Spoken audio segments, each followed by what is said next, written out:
Bonjour chers étudiants et bienvenue dans la série numéro 1 sur la mécanique du point. Donc c'est une série très générale qui va traiter des choses qui vont vous apparaître assez faciles, mais vraiment c'est des choses de base que tout le monde doit absolument connaître. Comment calculer un produit scalaire, comment calculer un produit vectoriel, son interprétation géométrique, un produit mixte, son interprétation géométrique, et comment faire la projection d'un vecteur sur un autre. D'accord? Donc tous les élèves du DUG, de l'ENSA, de l'APESA, de CGPE, certainement vont avoir une série numéro 1 dans les TD de mécanique très analogue à celle-là. Bien sûr, la série, vous allez la trouver en format PDF dans la description de la vidéo. Je vous conseille toujours de bien travailler. C'est comme ça qu'il faut travailler dans les TD. Essayez de faire votre propre recherche avant d'aller en classe pour voir la solution. Bien, dans l'exercice numéro 1, vous avez 3 vecteurs, V1, V2, V3 et V4, 4 vecteurs. On vous donne d'abord de faire la représentation géométrique de V1 et V2, de calculer le module de V1, V2 et puis le produit scalaire V1, V2 et le produit vectoriel V1, vectoriel V2, de déterminer l'angle entre V1 et V2, on va le faire par deux méthodes, de montrer que le vecteur V3 est perpendiculaire au plan formé par V1 et V2. Et là, on va expliquer l'interprétation géométrique du produit vectoriel.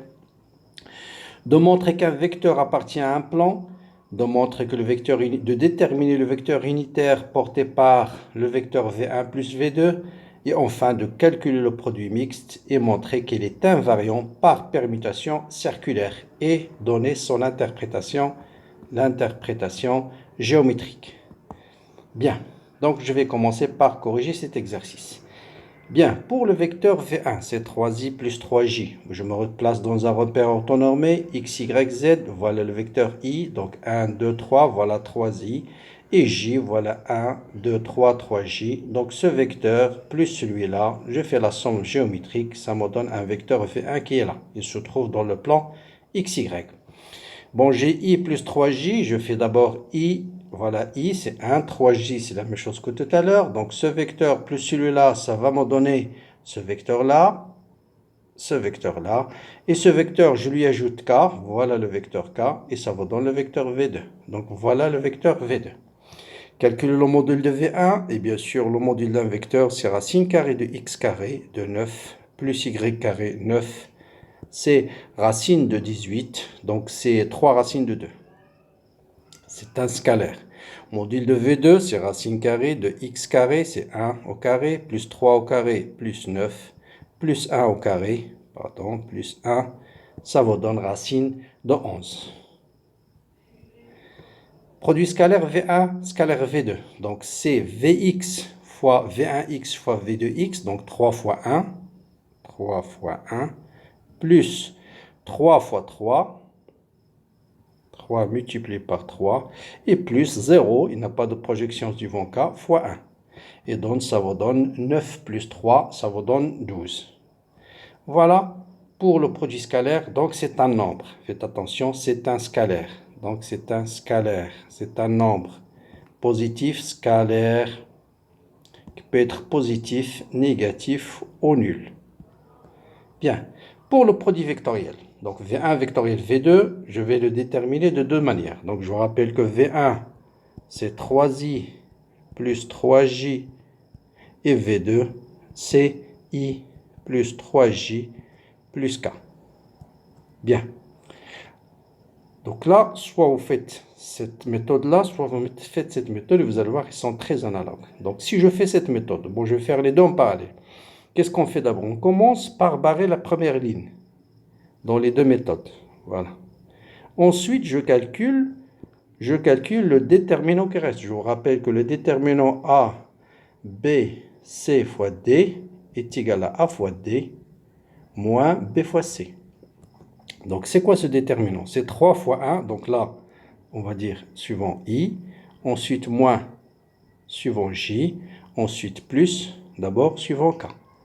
Dans les deux méthodes, est égal à quelque chose suivant I. Ensuite, un signe moins suivant J.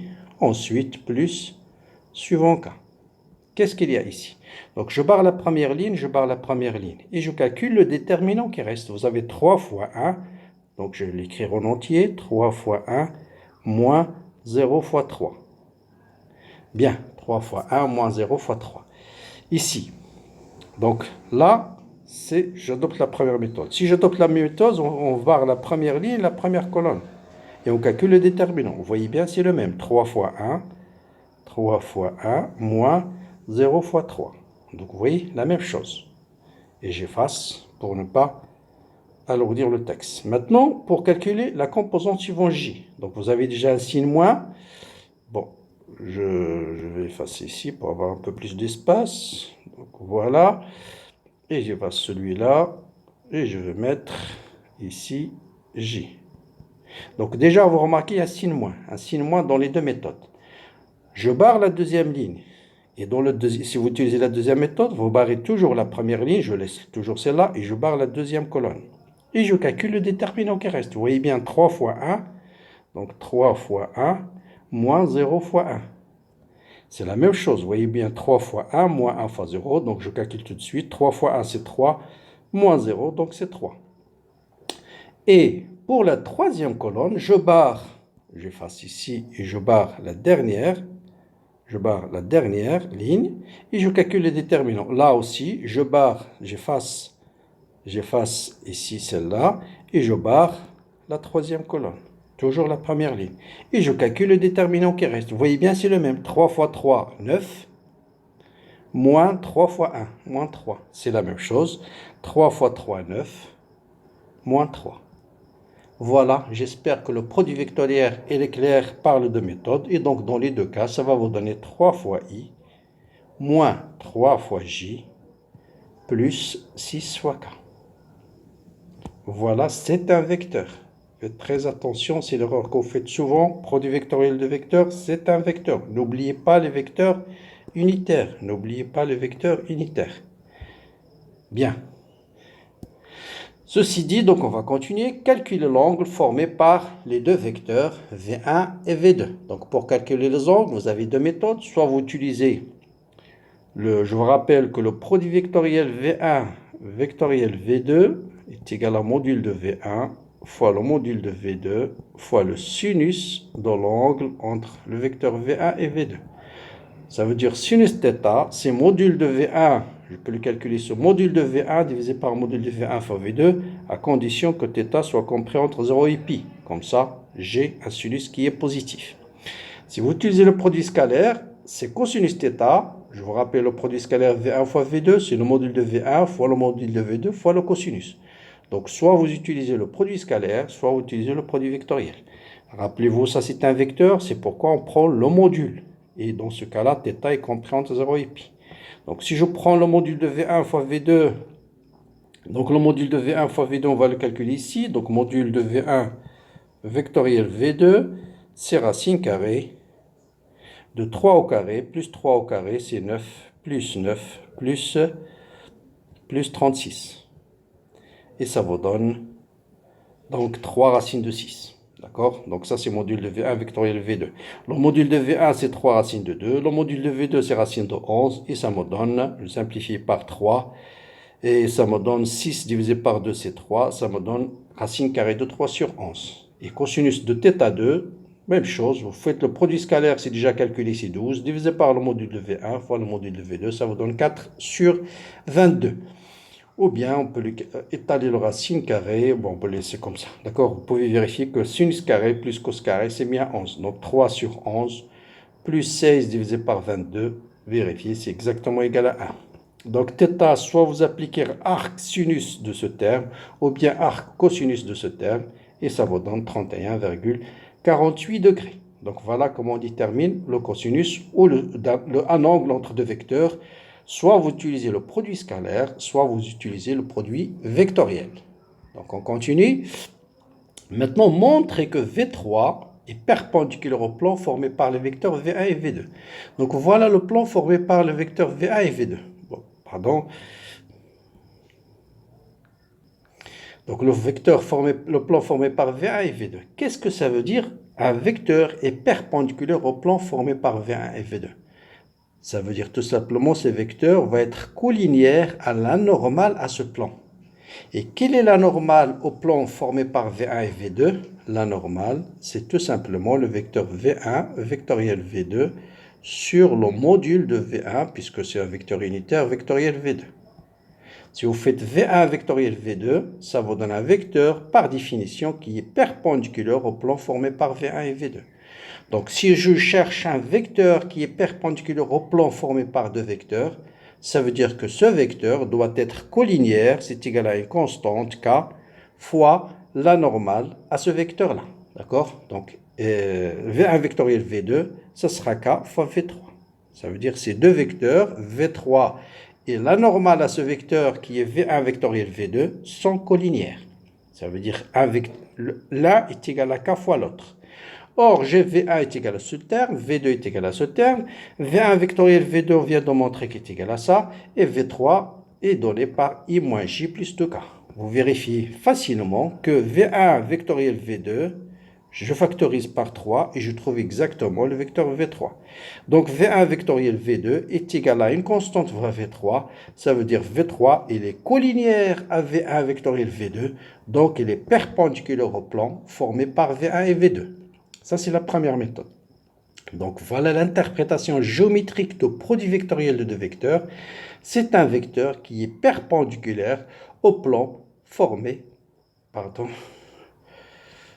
C'est un vecteur qui est perpendiculaire au plan formé par V1 et V3. Donc, ça, c'est V1 vectoriel V3. Je tourne V1 vers V3 et V3 vectoriel V1, bien sûr, ça sera dirigé vers le bas.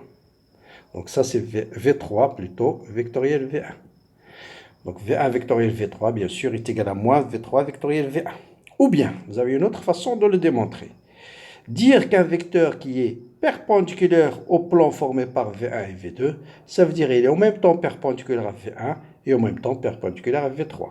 Donc je vérifie que V1 vectoriel V3, ça donne effectivement 0. Et V2 vectoriel V3, vous pouvez scalaire, scalaire. Ça veut dire ici que V1 est perpendiculaire à V3. La même chose ici, V2 est perpendiculaire à V3. Donc il est perpendiculaire au plan formé par V2 et V3. V2 est perpendiculaire à V3, V1 est perpendiculaire à V3. Donc V3 est perpendiculaire au plan formé par V2 et V3, c'est-à-dire au plan P. Donc voilà les deux méthodes. Maintenant, question suivante. On va essayer de montrer que V4 appartient au plan formé par V1 et V3. V4, il est quelque part ici. Ça veut dire quoi ici? Ça veut dire quoi appartient au plan? Donc là aussi, j'ai deux méthodes de le montrer. Soit de montrer que V4 est perpendiculaire à la normale à ce plan. Donc s'il est perpendiculaire à la normale, ça veut dire qu'il est contenu dans le plan. La normale, c'est celle-là. Que je vous rappelle, il est proportionnel à V1 vectoriel V2. Vectoriel V2. Donc, il suffit de montrer que V4, scalaire V1 vectoriel V2 égale à 0. V4 est égal à ça. V1 vectoriel V2 est égal à ça. Le produit scalaire, ça vous donne 2 fois 3, c'est 6. Ensuite, plus, ici 0, parce qu'il n'y a pas de composante suivant J. Ensuite, plus moins 1 fois 6, moins 6. Et vous voyez bien que c'est 0. Donc, V4, elle est perpendiculaire au plan. Donc, ça, c'est égal à 0, ce qui implique que V4 appartient au plan P. Au plan P, pas de vecteur ici. D'accord? Ou bien, il y a une autre méthode. Pour dire que V4 appartient au plan formé par V1 et V2, ça veut dire mon vecteur V4 s'écrit comme une combinaison linéaire alpha fois V1 plus bêta fois V2. Donc, si vous avez votre V4 ici, ça veut dire que vous pouvez le projeter dans le plan V1, V2. Autrement dit, il a une composante uniquement suivant V1 et V3. Or, vous connaissez l'expression de V1, vous connaissez l'expression de V2, et vous connaissez l'expression de V4. Donc, V4, je peux l'écrire V4. Je peux l'écrire comme étant V1. Donc, V4, c'est ce terme. Et je peux l'écrire est égal à 2i moins k, d'accord? Je vais faire apparaître V1 qui est 3i plus 3j moins 1, ensuite moins k, pardon, moins i, pardon, donc 3i plus 3j moins I, moins 3J, moins K. Voilà, j'ai fait apparaître, bon, 2I, je l'ai écrit sous forme de 3I moins I. J, j'ai ajouté plus 3J moins 3J, comme si j'ai rien fait. Et moins K, je le laisse. Et là, vous voyez bien, c'est tout simplement V1 moins V2. Bien sûr, sinon, vous pouvez remplacer ici V1 par sa valeur, V2 par sa valeur, et vous allez trouver quelque chose fois I, plus quelque chose fois J, plus quelque chose fois K, et ce terme doit être égal à 2, ce terme doit être égal à 0, ce terme doit être égal à moins 1, et vous allez déterminer alpha et bêta dans le cas général. Mais dans ce cas, on n'a pas besoin parce que c'est facile d'écrire V4 en fonction de V1 et V2. Donc, vous voyez, pour montrer que un vecteur appartient au plan, j'ai deux méthodes. L'essentiel, c'est la méthode. Après, ce n'est pas des calculs difficiles. Donc, soit de montrer que ce vecteur est perpendiculaire à la normale plan, soit de montrer que ce vecteur s'écrit comme une combinaison linéaire des vecteurs qui définissent ce plan. Voilà les deux méthodes. Très bien. On continue donc. Bon, voilà, ça c'est la deuxième méthode. En fait, V4, il faut montrer que c'est alpha fois V1 plus bêta fois V2. Voilà, j'ai V1, j'ai V2. Vous voyez bien que V4, je l'ai écrit comme V1 moins V2. Donc V4, il appartient automatiquement au plan, formé par V1 et V2. Très bien. Bon, maintenant, déterminer un vecteur unitaire porté par le vecteur V1 plus V2. Bon, ça c'est facile. C'est un vecteur unitaire porté par un vecteur V quelconque. U, c'est le vecteur V sur le module de V. Donc là, on va prendre V1 plus V2 comme un vecteur grand V. Donc c'est V sur module de V1 plus V2. Bon, V1 plus V2, facile à calculer. Vous calculez le module. V1 plus V2, c'est facile à déterminer. Et voilà votre vecteur unitaire U. Enfin, on passe au produit mixte. Donc le produit mixte, c'est V1 scalaire V2 vectoriel V3, qui est en même temps V2 scalaire. On peut faire une permutation circulaire. Vous avez V1, V2, V3.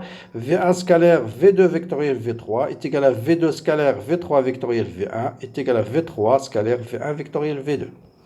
Bon, c'est facile à déterminer. Vous avez V1, V2, V3, V1 vectoriel V2. Bon, je calcule juste celui-là et je vous laisse le soin de faire les autres. Voilà V1 vectoriel V2, scalaire V3, donc c'est 3 fois 1. Voilà, c'est 3. Moins 3 moins 1, c'est plus 3. 6 fois 1, 6 fois 2, pardon, c'est 12. Donc ça vous donne 18. Et vous pouvez vérifier exactement les deux autres, c'est la même chose. En fait, c'est normal parce que V1 vectoriel V2 scalaire V3, donc ce vecteur c'est V3, ça vous donne tout simplement le volume de ce parallélépipède qui est défini par les vecteurs V1, V2 et V3. Et ce volume, je peux le calculer comme étant cette surface fois cette hauteur, ou bien je le peux calculer autrement, je peux le calculer aussi cette surface-là fois cette hauteur-là, fois hauteur, et cette surface n'est autre que V3 vectoriel V1 scalaire V2. Comme je peux le calculer, bien sûr, j'ai fait celle-là, il me reste celle-là, on peut faire celle-là aussi, on peut faire cette surface-là, celle-là, qui est cette surface, c'est ce vecteur-là, V2, bon, ça c'est